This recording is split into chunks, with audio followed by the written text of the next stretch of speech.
Eu acho que 4 anos de ouro. no Não campo. havia esse discurso, Tironi. Não, eu concordo. Tinha, Não, cara. não havia Não, mesmo. o São Paulo está ganhando tudo, temos que fazer alguma coisa. Eu E concordo tem com cada você. sugestão aparecendo que é de Sim, arrepiar os cabelos. eu acho bizarro isso. Eu, Tinha co- discussão, sim, acabar com os pontos corridos. Isso Tinha tinha. discussão, sim. É que a nossa memória é fraca. Mas só uma O Juca coisa, lembra. o meu Vamos ponto é outro. acabar com os pontos Eu acho que a corridos. diferença que existe hoje, essa e aí memória é eu. fraca. Não A- era igual. Nem memória fraca, não, Arnaldo. Não a era di- assim, não. E agora fica esse discurso. Não, tem que reequilibrar, temos que encontrar maneira de equilibrar. Isso é defender os incompetentes gestores que colocam times como o Vasco no buraco. Lembrando que o Vasco é um time em recuperação judicial, que está vendendo o Ryan por 35 milhões de euros e contratando 2 jogadores do Só exterior. começando mais um vídeo, vamos ver aqui a análise de Mauro César comentando sobre Flamengo e Fluminense. E de quebra dando no meio da mídia bairrista. Acompanha aqui comigo.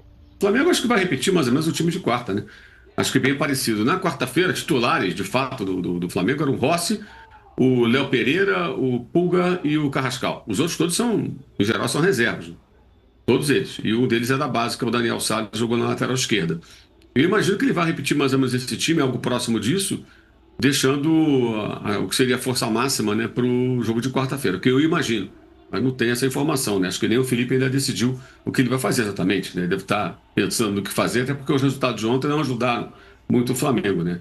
Carioca, um grupo joga contra o outro, então uma rodada pode ser um desastre, pode ser uma maravilha, dependendo do que acontecer. Você vence, os outros perdem, ou você vence, perde, os outros ganham, pode acontecer qualquer coisa.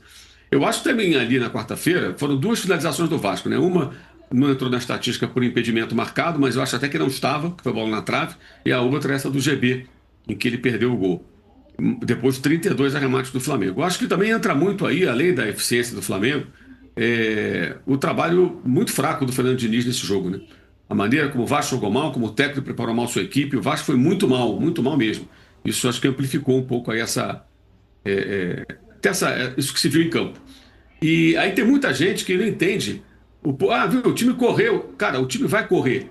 A questão de você antecipar uma programação de estreia de quem está se preparando é que você faz um trabalho de preparação, isso é óbvio, no começo de uma temporada, para dar uma base aos jogadores, uma base física, e depois você faz manutenção disso a temporada inteira. Porque você pode ter no máximo aí, eventualmente, como vai ter a Copa do Mundo, que não vai ser convocado, ter um período aí para se recondicionar. Mas muitos jogadores não terão essa chance ao longo do ano inteiro. Então você faz uma base física, prepara adequadamente, estreia na hora certa para você ter manutenção. É o que fazem os times lá da Europa, onde tem pré-temporada de verdade, onde acontece isso. E o Flamengo teve que antecipar. Isso, evidentemente, não foi bom. Eles vão ter que repensar uma série de questões com relação a um jogador ou outro. E não significa que os caras vão ter distensão no meio do jogo. Mas isso pode pesar para o jogo seguinte ou para o outro, daqui a uma semana. Aí não se sabe, vai depender do organismo de cada um. Não era o ideal estrear. Agora o Flamengo tem uma forma de jogar, né? É muito clara, definido, os jogadores conhecem os movimentos e entrou com muito apetite, dominou completamente o Vasco. Os números são assustadores. Os últimos 35 jogos, o Flamengo venceu 20 e o Vasco venceu 2. Isso é bizarro. Eu duvido que em qualquer parte do mundo exista uma rivalidade, ou 2 rivais do mesmo porte, 2 times grandes, né? Porque tem rivalidade que, assim, o tal time é rival do outro, mas um é maior, o outro é menorzinho, não vê tanto como rival. Você pega, até em Manchester, o City ele é um rival do United de pouco tempo atrás, mas historicamente o rival do Manchester United é o Liverpool. Você dificilmente vai encontrar eu duvido que encontre, vai ser muito difícil. E 2 rivais que são considerados no seu país times grandes, né, tradicionais, campeões de enormes torcidas, com uma disparidade dessa. Agora, você falou o Fluminense é diferente, o Fluminense encara o Flamengo. Ele perde, ele ganha do Flamengo. Ele ganhou o final, 2 finais estaduais do Flamengo agora há poucos anos. Ele venceu o último Fla-Flu por 2-1 naquela pataquada do Rossi. Ganhou o jogo, jogou melhor. Então é outra história. O Fluminense sempre é diferente. Mas eu imagino que o Flamengo joga com um time parecido.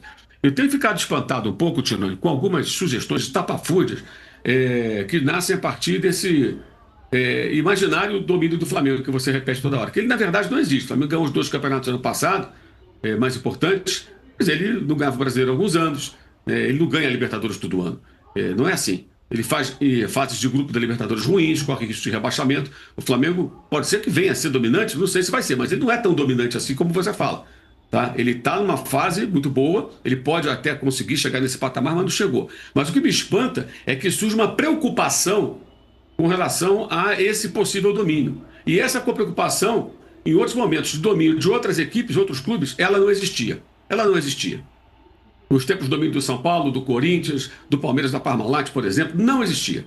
Nunca existiu. E agora fica esse discurso, não, tem que reequilibrar, temos que encontrar maneira de equilibrar. Isso é defender os incompetentes gestores que colocam times como o Vasco no buraco. Lembrando que o Vasco é um time em recuperação judicial, que está vendendo o Ryan por 35 milhões de euros e contratando 2 jogadores do exterior, o Brenner e o Rinestrosa. O Rinestrosa estava já dentro do Boca Juniors praticamente, o Vasco foi lá e atravessou o time argentino. Ou seja, ao mesmo tempo que o Vasco oferece deságios de 90%, 92% para os seus credores, como o Valdir Bigode, ele contrata jogador em recuperação judicial e não usa o dinheiro que vai arrecadar com a venda do seu principal jogador para pagar parte das suas dívidas. É por isso que o Vasco está nesse buraco.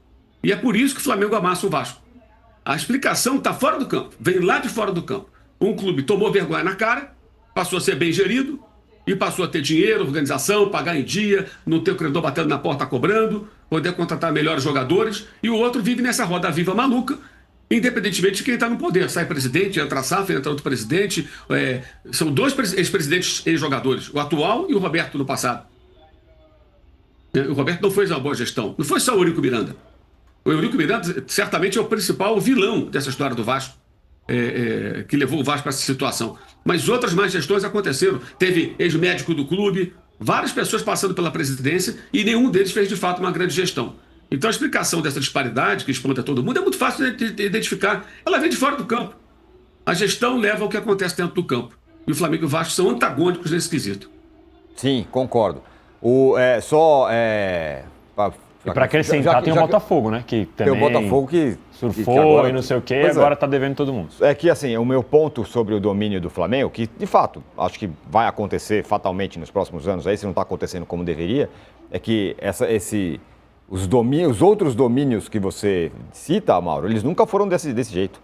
Nunca, e eu não estou defendendo que tem que reequilibrar, que tem que dar dinheiro. São Paulo ganhou 3 vezes o brasileiro. Não, sim, eu tô falando assim. No ano anterior ao Tri ganhou uma Libertadores não, Mundial. sim, eu acho que 4 anos de ouro. Não havia esse discurso, Tironi. Não, eu concordo. Não havia mesmo. Não, o São Paulo está ganhando tudo, temos que fazer alguma coisa. Eu concordo com você. Tem sugestão aparecendo que sim, eu acho bizarro isso. Tinha discussão, sim, acabar com os pontos corridos. Isso tinha. Discussão, sim, é que a nossa memória é fraca. Mas só uma coisa, o meu ponto é outro. Eu acho que a diferença que existe hoje, e aí Não era igual. Nem memória fraca não, Arnaldo. Não era assim, não. A diferença que existe hoje, rapidamente. Podemos discordar até a morte. Mas que não era igual, não era igual, não. Sobretudo em São Paulo, com o Corinthians. Só rapidamente, só para não esticar muito esse assunto. Eu acho que tem uma diferença agora, e não significa que eu acho que tem que reequilibrar, que o Flamengo tem que dar dinheiro para todo mundo, não é isso, não. Mas o que a gente está vendo agora, primeiro, é um domínio maior do que normalmente é. O Flamengo já está dominando o futebol há 6, 7 anos, e junto com o Palmeiras aí, e isso tende a chegar a 10, 15 anos. Isso nunca aconteceu. Nem o Santos do Pelé era assim. Esse é um ponto. E o outro é que, do ponto de vista financeiro, o Flamengo arrecada o dobro do São Paulo. Por culpa de tudo que a gente está vendo no São Paulo? Sim, por culpa de tudo que está vendo no São Paulo. Isso nunca havia acontecido. Sorte do Flamengo e competência do Flamengo, é só isso. O jeito que é agora, isso nunca tinha acontecido. Essa diferença tão grande. E a culpa é do São Paulo, dessa turma que está lá roubando o São Paulo. Mas o ponto é, enquanto se discute ideias de jirico, claro, você tem razão. Que tem ideia de jirico, parecendo como diria minha avó vozinha, né? Cara, pelo amor de Deus, tem que cobrar desses caras que fazem a má gestão. Claro, é evidente. Quem fala dessa situação do Vasco? Eu sou um dos poucos que fala, cara, é um absurdo, gente. O Vasco quer pagar o Valdir Bigode por um deságio absurdo, doente alto, aí vende o jogador, pega o dinheiro, vai pagar dívida, não, vai contratar jogadores lá fora. O Vasco atravessou o Boca, cara, para tomar lá o colombiano do Atlético Nacional, o Rinestrosa. Então o Vasco vai no mercado e não arruma nada. Perde final pro Corinthians, toma sacode do Flamengo, já tomou de 6-1 do Flamengo. Não adianta, porque isso não vai resolver. Então essa má gestão explica o que acontece no campo. Perfeito. Aí fica todo mundo espantado, mas aí a explicação é muito simples, muito fácil de enxergar isso tudo. Mas eu acho que a grande novidade, Tironi, e que talvez encaminhe soluções, é que, enfim, o Ministério Público, a polícia, né? Está entrando no jogo. Está entrando. Entrou no Inter, prendeu o presidente, né? Entrou no Corinthians, está ameaçando prender presidentes no São Paulo, né? Quem sabe a solução venha por esses instrumentos. Uma outra coisa que vai ajudar é o fair fala, play. Danilo. Não, outra coisa que vai ajudar é o fair play também. Porque, querendo que ou não, agora a gente vai ter uma regra. Eu sei. Ainda tem brechas, Eu sei, mas de Danilo. qualquer jeito você tem que cumprir algumas Danilo, aí é que premissas. tá, eu adoraria, tomara que você tenha razão. Você acha que vai confesso a falhar o fair play? Por que você acha que vai acontecer? Porque já teve. Eu acho que CBF não vai punir clube algum. Vamos vai ver. sempre achar um jeito de empurrar com a barriga, dizer que então não começa esse ano, mas no outro ano nós seremos Como foi o inflexíveis. semiautomático. Não vai ser mais na primeira rodada. Isso. Aí muda o presidente da CBF, faz um novo acordo. Eu não acredito que... Bom, eu vou ser menos pessimista. Eu não acredito que eu veja fair play financeiro no Brasil. Acho que você poderá ver. Trajano, você votou, não tinha votado no fair Fla-Flu? play ou sem fair play? Não, você tinha votado no Fla-Flu, mas depois falou talvez não, talvez tenha outra dramaticidade e tal. Você acha que está como a nossa enquete? Rapaz, essa enquete Ruim não é. É uma estratégia que foi armada para a gente virar. Tipo o regulamento dos